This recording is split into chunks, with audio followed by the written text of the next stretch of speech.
اللہ کو بہت پسند ہے جب تم دنیا کو چھوڑ کر اس سے مانگتے ہو۔ جس کے پاس دعا موجود ہے اس کے پاس تمام حل موجود ہے۔ دعا ہے کہ اللہ تعالیٰ آپ کو ہر وہ نعمت عطا فرمائے جس میں آپ کے لیے خیر و برکت ہو، عزت و وقار ہو، راحت و سکون ہو، صحت و تندرستی ہو، ترقی و خوشحالی ہو اور دنیا آخرت کی بھلائی ہو۔ آمین ثم آمین یا رب العالمین۔ سب سے بڑا وظیفہ غیبت چھوڑ دو، دوسروں کی برائیاں پکڑنا چھوڑ دو، دوسروں کا تذکرہ کرنا چھوڑ دو، پھر تھوڑا سا عمل بھی تمہیں بہت نفع دے گا۔ ہر نیا منٹ شروع ہو کر یہ اعلان کرتا ہے جو شخص بھلائی کرنے کی قدرت رکھتا ہے تو کر لے، اس لیے کہ میں دوبارہ لوٹ کے نہیں آؤں گا۔ بعض لوگ آپ کو اپنی آنکھوں سے نہیں بلکہ ان لوگوں کی آنکھوں سے دیکھتے ہیں جو آپ کے عیب بیان کرتے ہیں۔ ایسے اندھوں کے سامنے اپنی صفائیاں پیش کرنا بے سود ہے۔ زندگی ہمیشہ کچھ نیا دکھائے گی، کبھی ہنسائے گی، کبھی رلائے گی۔ اس پر مت بھروسہ رکھنا، یہ زندگی ہے، نہ جانے کس موڑ پر اکیلے چھوڑ جائے گی۔ جب میرا پروردگار عطا کرنے پہ آئے تو ہزار بندشوں کے باوجود پرخلوص دعاؤں کی بدولت وہاں سے عطا کرتا ہے کہ جہاں سے ہمیں گمان بھی نہیں ہوتا۔ کبھی بھی کامیابی کو دماغ میں اور ناکامی کو دل میں جگہ نہ دینا، کیونکہ کامیابی دماغ میں تکبر اور ناکامی دل میں مایوسی پیدا کرتی ہے۔ کہیں زندگی آسان بناتے بناتے موت نہ مشکل بن جائے۔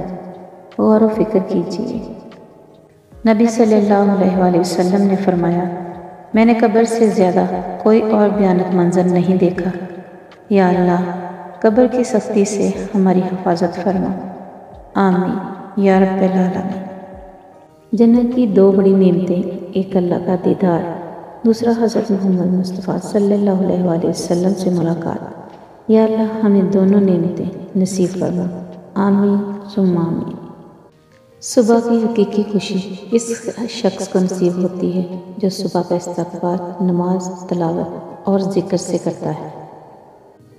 اے اللہ، میں آپ سے آپ کی محبت مانگتا ہوں اور اس شخص کی محبت مانگتا ہوں جو آپ سے محبت کرتا ہے، اور مانگتا ہوں وہ عمل جو آپ کی محبت تک پہنچا دے۔ اے اللہ، آپ اپنی محبت مجھے میری جان سے زیادہ اور اہل و عیال سے زیادہ اور ٹھنڈے پانی سے زیادہ محبوب کر دے۔ آمین یا رب العالمین۔ جو آپ کی خوشی سے خوش ہوتے ہیں انہیں تھام کے رکھیے، یہ وہی ہیں جو آپ کی روح کے قریب تر اور دل و جان سے مخلص ہیں۔ معمولی باتوں کو دل میں رہائش نہ دیں، کیونکہ اگر یہ دل کے مکین بن جائیں تو بڑے بڑے رشتے مسافر بن جاتے ہیں۔ رسول اللہ صلی اللہ علیہ وآلہ وسلم نے ارشاد فرمایا، جب تو نماز ادا کرے تو اپنی زندگی کی آخری نماز سمجھ کر ادا کر، اور ایسا کلام مت کر کہ جس سے کل تجھے معذرت کرنا پڑے۔ نیز جو کچھ لوگوں کے پاس ہے اس سے مکمل ناامید اور غنی ہو جا۔ بے زبانوں کا خیال رکھنا۔ صحابہ کرام رضی اللہ عنہ نے ارشاد کیا کہ یا رسول اللہ، کیا ہمیں جانوروں کے ساتھ نیکی کرنے میں بھی ثواب ملتا ہے؟ نبی کریم صلی اللہ علیہ وآلہ وسلم نے فرمایا، تمہیں ہر تازہ کلیجے والے پر نیکی کرنے میں ثواب ملتا ہے۔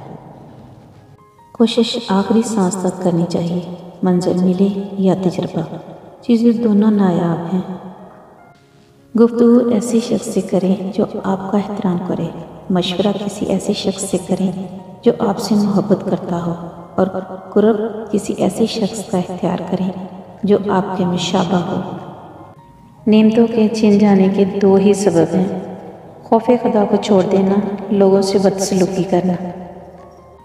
رشتے وہی خوبصورت ہوتے ہیں جن میں احساس کا جذبہ ہو، کیونکہ ہمدردی تو ہر کوئی کر لیتا ہے مگر احساس کوئی کرتا ہے، اور یہ احساس لفظوں سے ظاہر نہیں ہوتا بلکہ انسانوں کے رویے اور برتاؤ سے پتہ چلتا ہے کہ وہ آپ کے ساتھ کتنے مخلص ہیں۔ جب زندگیوں میں دین آ جاتا ہے تو انسان تھوڑے پہ بھی اللہ کا شکر گزار بن جاتا ہے، اور اللہ اس شخص کے دل کو اطمینان اور سکون سے بھر دیتا ہے۔ نہ منانے کی بہت سی وجوہات ہو سکتی ہیں، پر کسی روٹھے ہوئے کو منانے کی صرف ایک وجہ ہوتی ہے اور وہ ہے محبت۔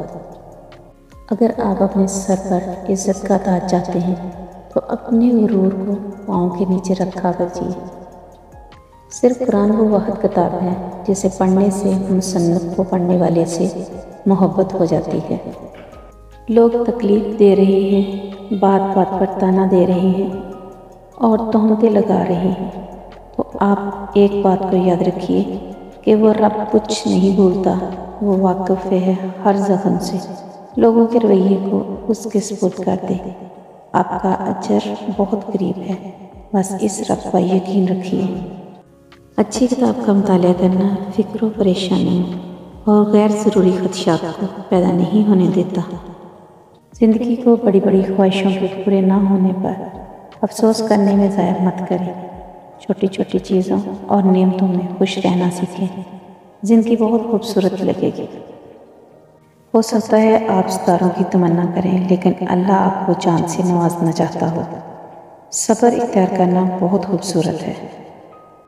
کانٹا چبھنے کی تکلیف برداشت کرنے پر جہاں اجر کی بشارتیں ہوں، وہاں دل میں نشتر چبھنے کی اذیت برداشت کرنے پر کیا کیا اجر لکھتا ہوگا رب۔ پرسکون اور مطمئن زندگی آخرت کی زندگی ہے، جہاں تک دنیا کی زندگی کا تعلق ہے چاہے کتنی ہی اچھی کیوں نہ ہو، اس کا مقدر فنا ہے۔ مومن کو کبھی رب کی رحمت سے ناامید نہیں ہونا چاہیے، حالات کیسی ہی خراب کیوں نہ ہوں۔ یاد رکھیں ہر کوئی آپ کو ٹھکرا سکتا ہے مگر ایک رب ہی تو ہے جو کبھی آپ کو نہیں ٹھکراتے، چاہے آپ کے گناہ ریت کے ذروں کے برابر ہوں۔ چیزیں لوگ بناتے ہیں وہ ختم ہو سکتی ہیں، ایکسپائرڈ ہو سکتی ہیں، لیکن تعلقات ہمیں اللہ نے دیے ہیں وہ ختم نہیں ہوتے، بس ان میں فاصلہ آ جاتا ہے۔ کسی بھی پیارے کو فون کرنے سے پہلے نماز کا ٹائم چیک کر لیا کریں تاکہ کسی کی نماز میں خلل نہ ہو۔ شکریہ۔ مجھے بہت ڈر لگتا ہے کسی کا دل میری وجہ سے نہ دکھے۔ مجھے اچھا لگتا ہے کہ سب کچھ خوش رہے، میں ہستی کا سبب نہ بن سکوں تو کسی کے آنسو کی وجہ بھی نہ بنوں۔ درخت اپنے پھل سے اور انسان اپنے قول و فعل سے پہچانا جاتا ہے۔ نہ روکی وقت کی گردش، نہ زمانہ بدلا، پیڑ سوکھا تو پرندوں نے ٹھکانا بدلا۔ دوسروں کے اچھے ہونے کا انتظار مت کرو بلکہ ان کو اچھا بن کر سکھاؤ کہ اچھا انسان کیسا ہوتا ہے۔ ماں کی گود سے قبر کی دیوار تک زندگی کے ہر پہلو پر نظر ڈال کر دیکھ، اللہ کے سوا کوئی کام نہیں آتا۔ بے شک نماز ہی بہترین ساتھی ہے، دنیا سے قبر تک، قبر سے حشر تک اور حشر سے جنت تک۔ میرے چینل کو لائک کریں، شیئر کریں، سبسکرائب کریں۔ اللہ حافظ۔